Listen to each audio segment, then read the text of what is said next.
sore-sore saya masih main ke rumah mertua saya, pas pulang-pulang malam meriam, besoknya perut saya kempes teh. Langsung hilang? Iya, dari situ saya lumpuh teh, gak bisa apa-apa sama sekali. Setelah baca-baca baru duduk gini di lautnya.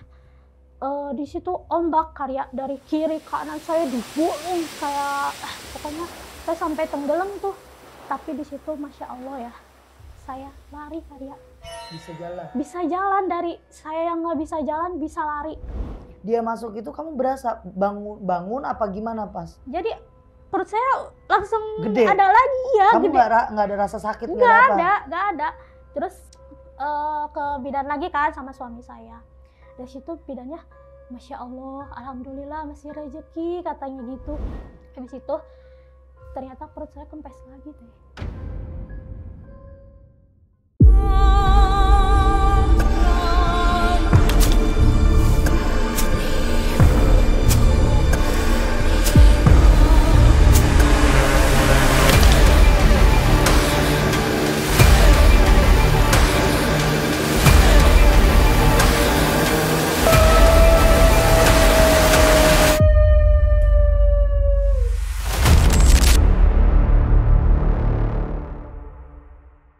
Assalamualaikum warahmatullahi wabarakatuh, sahabat mistis. Kumaha daramang? Alhamdulillah sehat semuanya ya. Semoga yang lagi sakit diangkat penyakitnya sama Allah, yang lagi kesusahan dikasih permudah sama Allah, yang rezekinya lagi jauh dideketin lagi sama Allah, yang udah deket boleh berbagi ke sesama, berbagi ke yang membutuhkan, berbagi. Aduh, sampai belepotan nih. Nah, buat sahabat misi semuanya yang suka nanya gimana ya caranya ketemu sama Teria, gimana kontak Teria, terus kemana ngonteknya, ada di sini nomor telepon admin aku, ada admin Ririn dan ada admin Sasi. Dan buat kalian yang udah kontak atau udah chat, udah WA, terus masih belum dapat jawaban atau belum dibales, coba di chat ulang karena perharinya tim adminku nerima WA atau pesan dari kalian itu lebih dari 100 orang. Jadi mereka juga harus menanyakan pertanyaan atau konsultasi kalian ke saya. Nah, yang jawabnya ini kan ada di saya. Kadang sayanya lagi istirahat, kadang lagi megang orang, kadang lagi shoot kayak gini nih kan gak mungkin saya balesin satu-satu juga atau jawab satu-satu. Jadi mohon pengertiannya, mohon bersabar. Kalau udah chat lagi aja, nggak apa-apa nggak nyepam. Yang penting spam kalian kata-katanya baik, kata-katanya sopan. Dan buat kalian sahabat mistis yang mau jadi narasumber, ceritanya mau berbagi cerita gitu di Ria Puspita Official, atau cerita kalian tidak mau dipublish karena takut identitas kalian diketahui orang, ceritanya diketahuin karena letak lokasinya atau karena kalian yang cerita, wah oh, ini ada tetangga yang tahu atau ini yang tahu, mau secret, mau rahasia, aku yang storytelling boleh. Kirimnya kemana nih? Ke admin Uci. Oke, nah buat kali ini kita kedatangan narasumber. Siapa dia, bagaimana ceritanya, karena yang datang ke sini pasti membawakan cerita yang horor. Nah mungkin dia cerita drama-drama, action kan? Ya kita sapa dulu. Assalamualaikum. Waalaikumsalam teh. Boleh kenalan siapa namanya sayang, di mana tinggalnya? Nama saya Heni, tinggal di Bogor, daerah Atang Sanjaya. Oke. Kamu tegang banget sayang. Ayo coba relax, tenang. Oke. Ya. Udah Mbak Heni. Udah. Oke, kita kembali ke cerita pokoknya. Punya pengalaman misteri, horor dan lain-lainnya kan pastinya. Ya. Ceritain ke saya dan ke teman-teman, ke sahabat mistis, biar semuanya tahu cerita apa yang kamu alamin dan bagaimana yang kamu alamin masuk ke sahabat mistis. Oke, kita ceritain awal mulanya. Jadi awal mula cerita ini tuh di tahun 2019 akhir teh, di bulan Desember. Oke. Saya itu hamil anak pertama teh. Terus kan itu lagi covid-covidnya teh. Saya tuh pulang ceritanya ke kampung. Nah di situ kan di lockdown tuh teh, gak boleh kemana-mana. Terus saya sama suami pulang. Nah terus saya tuh mengalami keguguran teh, keguguran.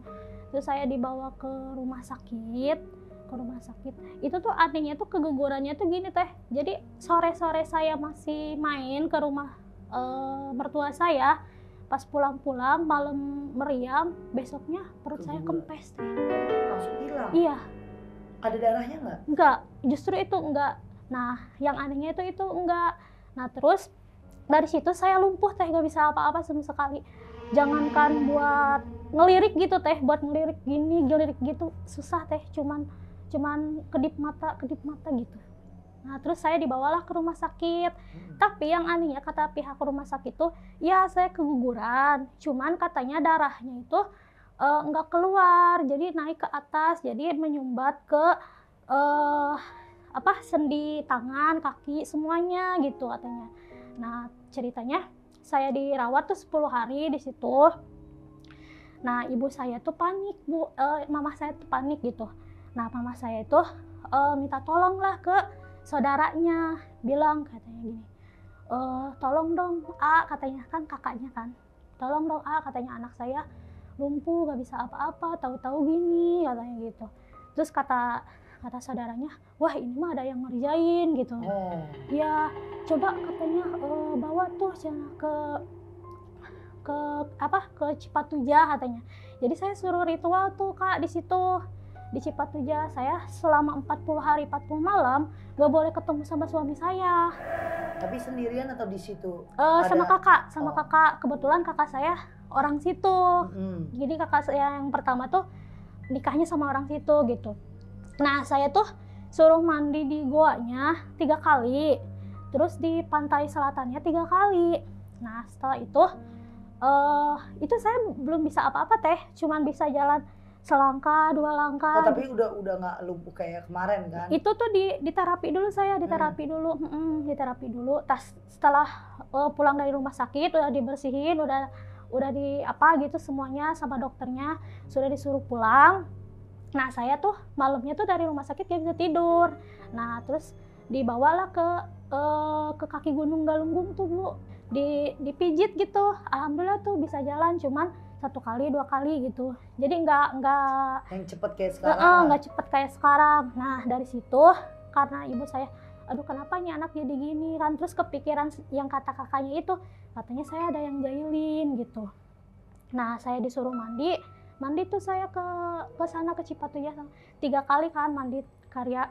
Nah, udah gitu ketiga kalinya saya tuh suruh mandi itu tuh pasang laut tuh hening Kak, jadi nggak ada ombak gitu, jadi hening aja.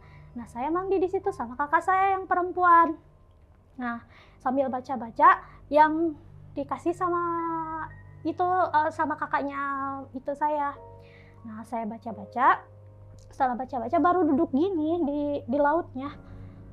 Di situ ombak karya dari kiri kanan saya digulung kayak pokoknya saya sampai tenggelam tuh. Tapi di situ masya Allah ya, saya lari karya. Bisa jalan dari saya yang nggak bisa jalan bisa lari. Tapi kerudung saya itu kan kalau kena ombak pasti gini ya karya. Ini kayak ditarik gitu loh, Nah, udah gitu dari situ selesai tuh saya pulang, terus cerita ke Wak saya gitu. Wak, saya tadi gini. Terus kata si Wak, kenapa nggak ikut aja lu ke sana, katanya gitu. Maksudnya? Itu maksudnya saya mau dijemput, katanya mau diobatin sama Nyi Ratu, katanya. Kenapa lu nggak ikut, katanya. Lah, ya kali ikut, kata saya gitu. Nanti kalau nggak balik lagi gimana? Enggak kok, cuma sebentar, paling cuma 5 menit gitu bilangnya. Ya namanya saya nggak mau ya gitu. Terus dari situ ya udahlah nggak apa-apa, cuman kerudung aja. Bisa nyari lagi. Ternyata kerudung itu anak saya. Jadi tadinya saya yang mau diambil, tapi kerudungnya yang diambil. Jadi itu anak saya.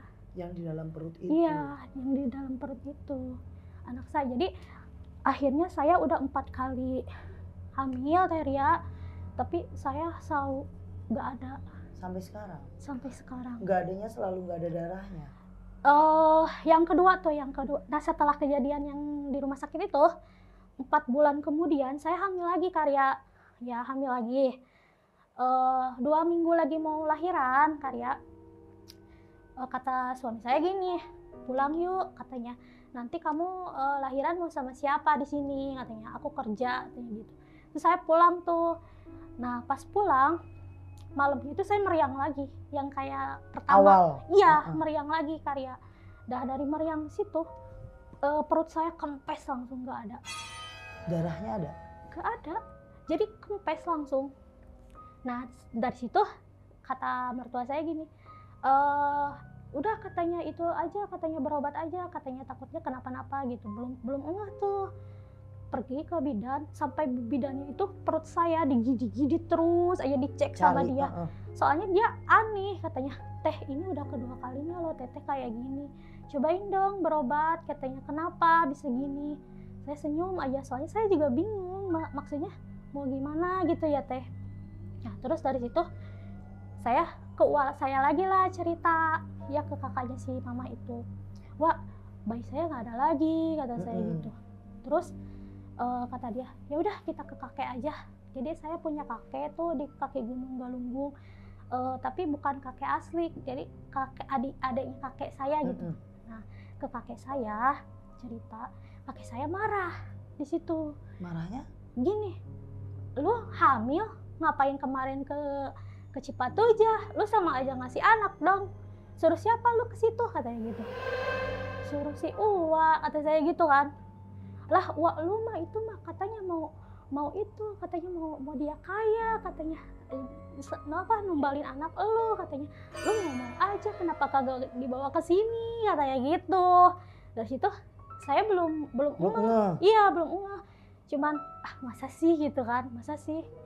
Nah udah gitu dikasih lah saya tuh minyak aras, minyak aras. Jadi setiap ditawasulin minyak itu selalu bertambah, walaupun saya pakai setiap hari tapi minyak itu selalu bertambah.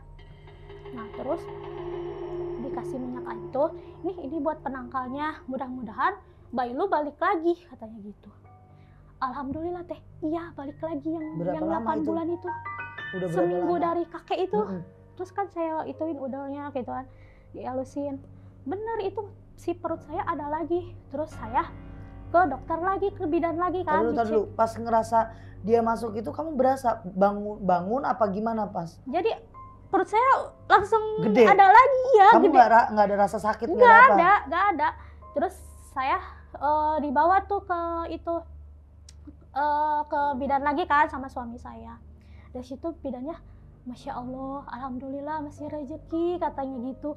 Soalnya balik lagi teh, itu bener-bener balik lagi. Usia kandungannya juga sama yang kayak terakhir kamu nggak ada? Tapi anehnya usia kandungannya jadi mengecil. Oh mengecil? Iya teh, jadi 6 bulan. Oke. Dari 8 bulan nih, 2 minggu lagi mau lahir, jadi 6 bulan teh dari situ. Nah udah gitu, di USG kan ada juga teh gerak gitu, ada kakinya gitu-gitu. Suami saya tuh udah seneng, Alhamdulillah katanya balik lagi. Nah terus saya kan nunggu lahiran, udahlah gak usah bolak-balik, tunggu aja di sini. Ada omongan tetangga teh yang nggak bikin enak. Sampai saya nangis gitu ya. Lu mah halu, nggak mungkin lu hamil katanya gitu, paling lu cenah ngelahirin tai, bilang gitu. Nah dari situ jelang dari omongan itu saya nangis kejer ya, senangis-nangisnya saya sedih banget. Habis itu ternyata perut saya kempes lagi teh. Dari omongan tetangga itu, saya balik lagi lah ke si kakek. Kek, kok anak saya nggak ada lagi kata saya gitu. Kata si kakek, emang ada omongan apa kayak gitu. Jadi udah tahu duluan si kakek itu. Kata saya gini, tetangga saya bilang gini, alah kurang ajar katanya, ngapain juga lu diem di situ katanya. Jadi kan balik lagi tuh bayi katanya, udah saya jemput jauh-jauh kata si kakek gitu. Lah malah disuruh pergi lagi ini mah katanya. Gimana dong nih, udah dipetik katanya, ambil sendiri aja. Gimana ambil sendiri, nanti juga lu tahu katanya gitu. Jadi setiap saya pulang ke kakek itu, anak lu masih dipetiin katanya gitu. Gimana ngambilnya, saya kan nggak ngerti gitu loh. Ternyata gongnya teh terus hamil lagi saya ketiga, jadi ketahuan itu hamil, tahu-tahu keguguran. Nah pas hamil keempat ceritanya si suami saya itu mau ngadain pengajian tuh di rumah temennya. Itu selang berapa lama setelah kamu kehilangan Jadi- yang tetangga itu? Jadi saya tuh gini Kak, 5 bulan, ada lagi 4 Oke. bulan gitu. Jadi berselangnya tuh nggak lama gitu. Nah pas hamil keempat, suami saya ngaji, ternyata ketemu sama orang Semarang. Temennya itu katanya sih bisa. Nah si suami nelpon ke saya, katanya, kamu jemput aku, katanya, sini ada yang mau aku ceritain gitu. Pakai aja bawa motor sendiri, katanya. Kalau nggak pakai Gojek deh, katanya gitu. Soalnya tempat pengajian dia ke rumah tuh Nggak jauh lah. nggak jauh gitu, karena 20 menitan lah gitu. Nah udah gitu saya datang ngobrol sama si temennya itu. Saya di residual Kak, di situ. Apa? Di residual. Residual apa tuh? Jadi saya ditampakin pas saya mandi gitu. Oh, Pas pertama. diinjekin. Iya. Jadi si ombak yang ngegulung saya itu ternyata itu 3 sosok Kak. 3 sosok ganteng kayak prajurit. Dia memang iya mau jemput saya. Katanya saya mau dinikahin di sana gitu. Tapi karena sayanya lari, jadi anak saya yang diambil gitu Kak. Nah udah gitu, terus gimana? Kata saya ngelepasinnya, kok bisa? Katanya gitu. Ya itu wak kamu yang tahu, wak kamu yang itu. Nah di situ diceritain semuanya sama. Pas kamu ditampakin itu? Iya, sama teman saya tuh diceritain semuanya. Iya katanya kamu mau dinikahin. Jadi istilahnya wak kamu nikahin kamu. Dia udah dapat mahar duluan. Jadi katanya gini Kak, kalau saya hamil dia semakin kaya. Iya memang ternyata terbukti Kak, sekarang dia enak hidupnya, anak-anaknya itunya enak gitu, punya apa, sukses, anak-anaknya sukses semua Kak. Tapi kamu kehamilan kamu keempat jadi anak? Enggak Gagal gagal lagi. lagi. Nah itu pas hamil keempat itu dibilang gini, kamu obatin dong katanya gitu, jangan sampai lebih dari 3 bulan ya. Kalau kamu lebih dari 3 bulan kamu gagal lagi. Terus gimana dong, saya nggak bisa ngobatinnya, caranya gimana? Saya disuruh nyari ayam putih teh. Ayam putih, pure putih, semuanya putih. Jadi nggak boleh ada warna apapun, putih semua. Sampai jawer-jawernya putih semua. Tapi itu yang belum saya dapat. Sampai sekarang? Iya, sampai sekarang. Nah terus yang gongnya lagi Kak, bukan Bu, jadi si kakaknya ibu saya itu bukan jahat ke saya aja, ibu dan ayah saya aja meninggal sama dia. Gimana kronologis ibu kamu meninggal? Jadi ibu saya tuh pertama ibu saya yang meninggal. Jadi ibu saya tuh meninggal, dia tuh lagi belanja Kak, belanja ayam sama adik saya. Tahu-tahu dia kejar, terus pingsan, kejar lagi pingsan. Jadi kayak yang gimana sih? Kejar terus gini Kejang terus. Iya, kejang terus. Jadi berapa menit sekali kejang. Nah dari situ saya nggak dikabarin awalnya sama adik saya. Cuman kakak sepupu saya tuh ngabarin, Hen mending lu pulang katanya gitu. Emang kenapa? Kata saya gitu. Itu ibu lu itu sakit katanya. Terus dia ngirimin video yang lagi kejang. Emang adik saya tuh ngasih tahu mama masuk rumah sakit. Saya kira biasa gitu, sakit biasa. Saya bilang, ya nanti juga pulang akhir tahun kan, akhir bulan saya pulang gitu. Nah udah gitu, pas lihat video, saya kayak ada yang ngebisikin teh. Di kamu? Iya katanya, pulang nanti kamu nggak ketemu lagi. Gitu teh. Nah dari situ saya nangis kejer tuh sama suami saya. Pulang, itu posisinya tuh jam 11 malam teh. Pulang. Ntar lagi kerja, besok aja pulangnya. Enggak, mau pulang sekarang juga. Kenapa sih? Terus dikirimin kan videonya. Terus kata dia, besok aja. Ini udah malam, nggak mau pulang, kata saya gitu. Tapi dirayu akhirnya udah deh pagi-pagi pulang. Pulang tuh saya pulang ngerawat ibu saya gitu. Nah saya usapin tuh teh, gak tahu kenapa saya ngusapin ininya ya. Kakinya. Kakinya iya, saya usapin sambil baca la ilaha anta subhanaka inni kuntu minadz dzalimin. Terus saya bacain gitu, orangnya ada teh. Siapanya? Sosok yang ngerjain si mama tuh Oh. ada. Apa bentuknya? Ya itu kakaknya. Wujudnya. Iya, sambil ketawa gitu teh. Wujud si uakmu itu. Iya, pertamanya saya kira ini saya ngehayal kali ya gitu. Saya nggak ngeh tuh Kak dari situ. Saya biarin aja gitu. Ya, setelah ibu saya dirawat, hari Rabunya pulang, Jumat masuk lagi meninggal Kak. Sampai ngembusin napas. Nah dari situ bapak saya terpuruk Kak. Dari situ sakit-sakitan terus. Jadi kepikiran ibu saya. Jadi kalau ngobrol, mama katanya jangan ninggalin katanya gitu. Itu di rumah sakit aja tuh sampai kejer Kak. Bapak saya tuh nggak mau ditinggalin si mama. Terus sakit-sakitan. Berapa lama itu sakit-sakitannya bapak? Ada sekitar 1 tahun lah. Jadi 1 tahun setelah mama meninggal, baru kemarin tuh bapak saya meninggal. Sakit? Iya, kemarin tuh 100 harinya teh. Diagnosa dokter tapi kan? Atau yang aneh-aneh juga? Itu diagnosa dokternya sih katanya jantung. Apalah gitulah aneh gitu. Tapi saya usap dadanya sambil baca la ilaha illallah subhanaka. Sama teh orangnya itu juga. Tua kamu juga? Iya. Nah terus suami saya bilang, Aa tahu kok yang ngerjainnya siapa? Siapa? Si ini kan, lah kok tahu? Orang tadi juga ada kok. Dia bilang gitu. Aa juga ngeliat katanya. Gitu kata dia. Terus gimana dong kata saya gituan. Ya mau gimana lagi.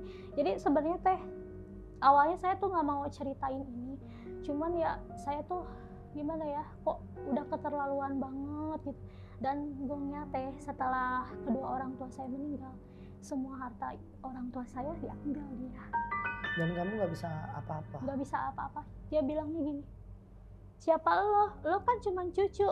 Ini warisan orang tua gua. Dia bilang gitu teh. Jadi dari situ ya saya mungkin ya dia maunya gituin harta saya. Udah mas saya ya jadi nggak punya anak kan teh gitu. Terus juga orang tua saya nggak ada juga gitu. Terus adik kamu punya adik? Punya. Adik kamu ikut siapa?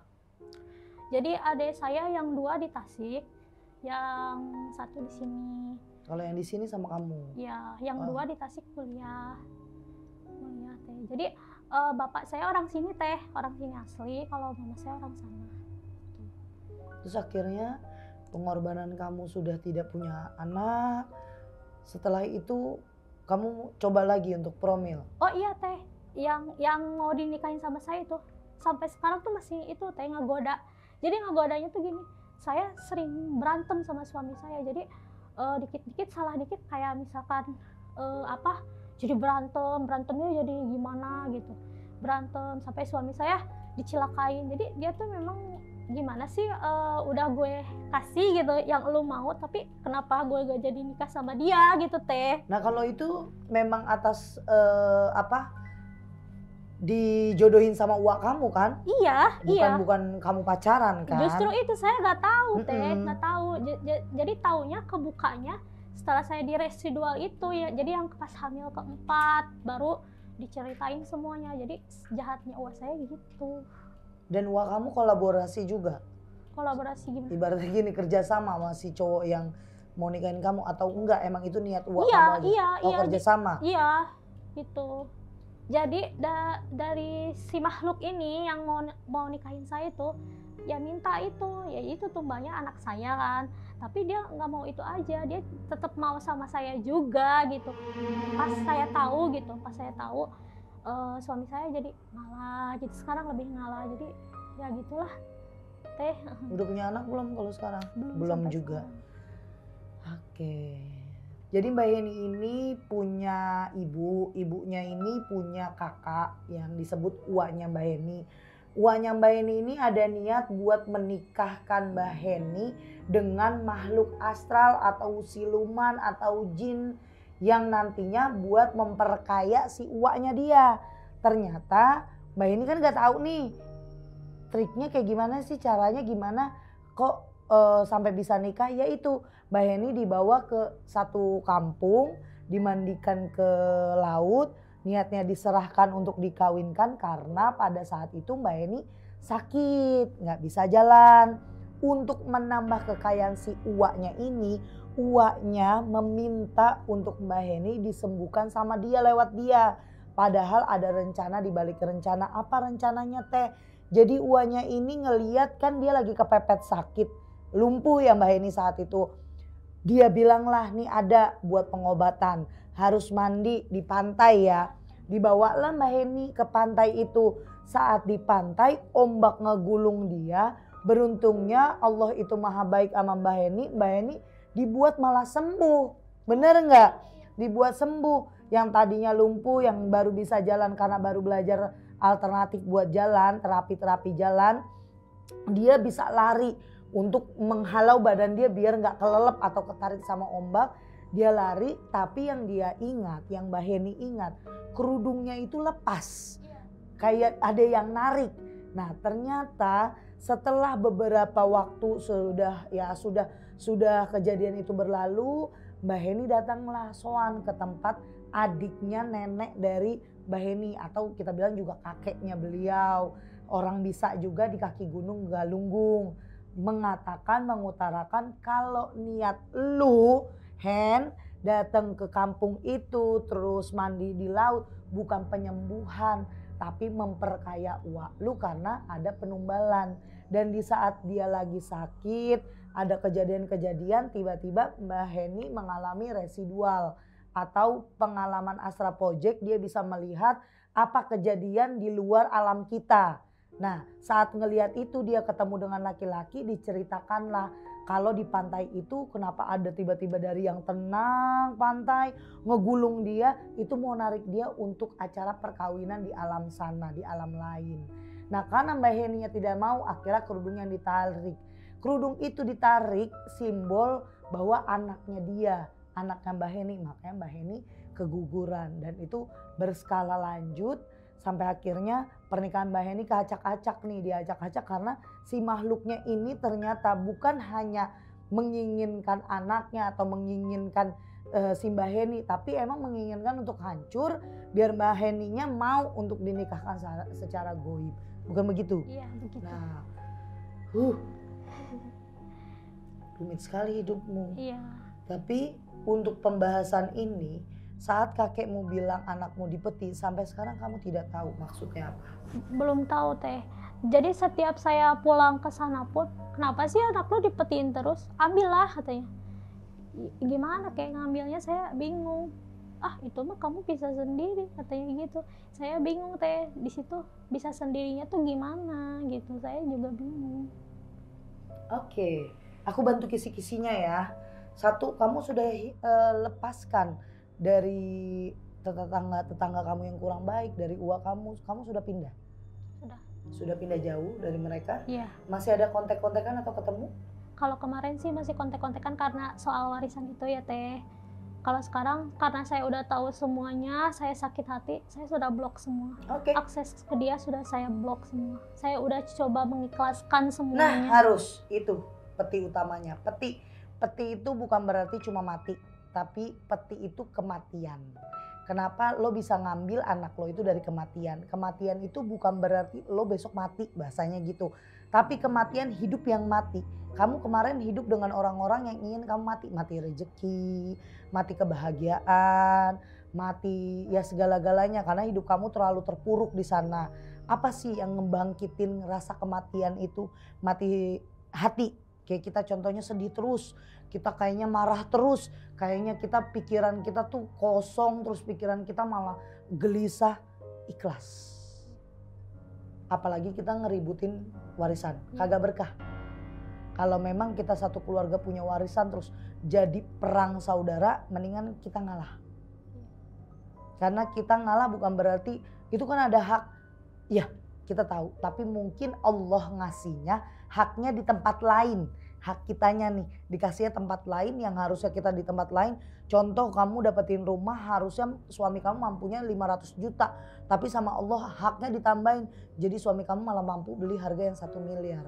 Kalau teteh punya saran biar punya anak, biar Allah kasih rezeki yang baik banget, ikhlasin. Satu, kamu udah pindah. Bagus. Lepasin. Kalau udah ada kata lepas berarti harus ada kata ikhlas. Kalau udah ada kata ikhlas, pasrahin. Nanti ini semuanya jadi satu, jadi hasil. Ya, karena kan tawakal kita itu duit aja kita cari dari doa, usaha, ikhtiar sama tawakal. Biar 5 ini komplit, biar jadinya hasil, tawakal di akhir. Kamu udah pasrahin, ya udah tawakalin aja. Tawakal dengan apa? Kamu ibadahnya rajin. Rajinin lagi. Minta sama Allah udah, kita lepasin di alam semesta. Kita lepasin aja udah doa kita. Ya Allah hari ini kan udah doa nih ya Allah. Udah minta, saya gak ngoyo, saya gak memaksa. Mungkin kalau kemarin Heni punya anak, dapat anak kamu bisa kenapa-napa pas hidup malah sama uak kamu. Kenapa Allah gak ngizinin? Bukan berarti mereka berhasil nih Mbak Heni ngambil anak kamu. Bukan berarti berhasil. Allah ngumpetin itu dari dia, dari kamu. Biar nanti saat kamu udah kebebas dari uak kamu. Kamu sama suami. Akhirnya kan sekarang suami ngertiin kan. Jadi makin ngalah.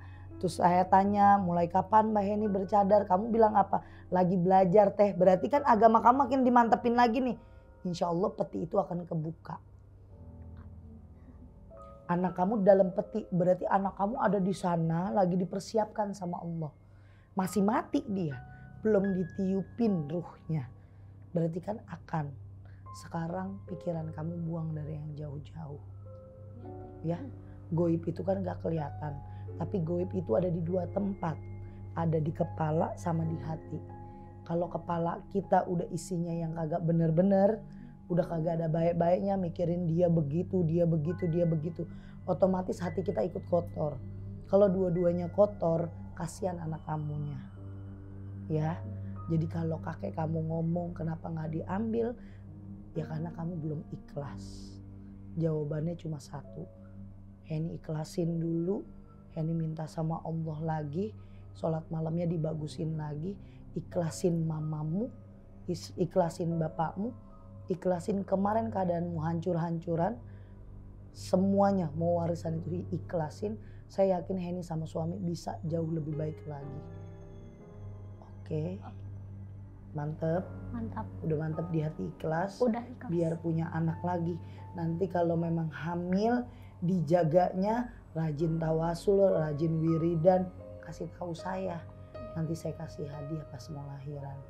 Ya. Iya teh. Kita nggak perlu banyak-banyak buat cerita mana horor mana goib. Karena sejatinya horor sama goib itu cuma beda kata arti. Sama tujuannya.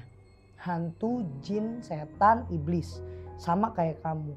Gak perlu kita cari ke dukun-dukun lain kalau Allah aja belum kita temuin. Jadi kita ketemu dulu sama Allah. Ya, baru kita lewat perantara. Perantaranya yang mana? Kalau memang saat itu kita doa, ya Allah izinkan kalau memang diizinkan. Larang saya, kasih tahu, tunjukin kalau saya memang tidak diperbolehkan. Karena kamu saat itu tidak tahu, mama juga gak tahu, akhirnya kecemplung sama uak kamu sendiri. Kita doain biar uak kamu di sana dapat hidayah dari Allah. Ya, biar tahu sakitnya diambil, sakitnya kehilangan itu bagaimana. Tapi gak usah kita yang jalan, biar Allah aja. Buat Heni, yang kuat, yang sabar, ya, saya terima kasih banget udah datang ke sini. Karena pengalaman kamu pasti banyak, karena setelah ini kan pasti ada pengalaman lagi, ada lagi masalah lain, ada masalah lain. Saya mau kamu tutup masalah-masalah kamu. Kalau ada apa-apa hubungin Uci, kabarin. Di sini kamu dilepasin dulu, diikhlasin dulu, baru kamu belajar. Ya. Umur kamu berapa sekarang? 29 deh. Masih jauh. Masih jauh. Kamu, aku, kita masih jauh. Kita masih harus ngebesarin anak, harus ini, masih jauh banget. Yang penting kamu sama suami jaga baik-baik hubungan ya. Oke. Siap. Ada lagi yang mau disampaikan? Sudah cukup teh. Lega? Udah gak gemeter lagi kan? Enggak. Jadi kalau kamu nanyain berarti peti mati atau anak saya masuk peti itu apa? Anggaplah peti itu terumpat, dia masih ngumpet. Yang kita ambil gimana cara ngebukanya, bener nggak? Iya. Gimana cara kesannya? Ikhlasin dulu, ikhlasin, lepasin. Insya Allah bakalan ketemu jalannya kayak gimana, ya. Nah buat sahabat mistis semuanya yang punya pengalaman kayak Mbak Heni, saya juga teh korban dari satu keluarga saya atau dari mertua saya atau dari sepupu saya ditumbalin begini. Gimana ya teh cara nuntasinnya? Penumbalan itu banyak cara yang mereka lakuin.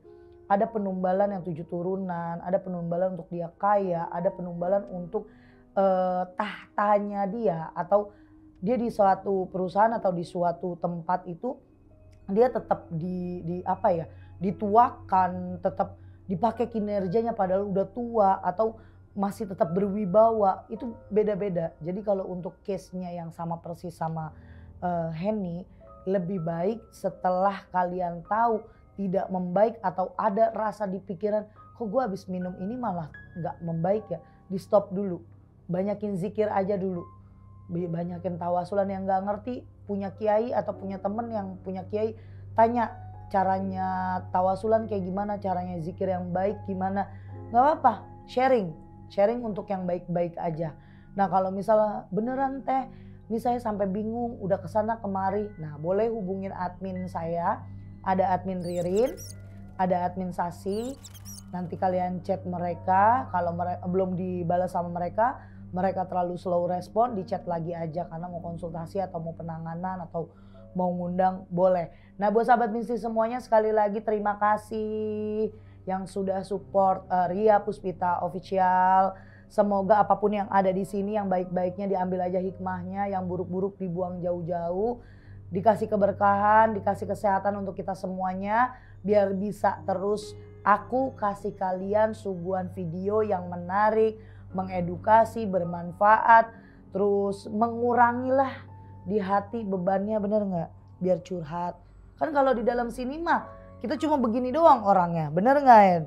Kalau kalian kan nontonnya banyak yang nonton teh, bukannya curhat. Yang penting di studio saya cuma ada saya, Heni, satu kameramen, dan ada Ririn. Udah gitu aja. Kalau perempuan lebih aman.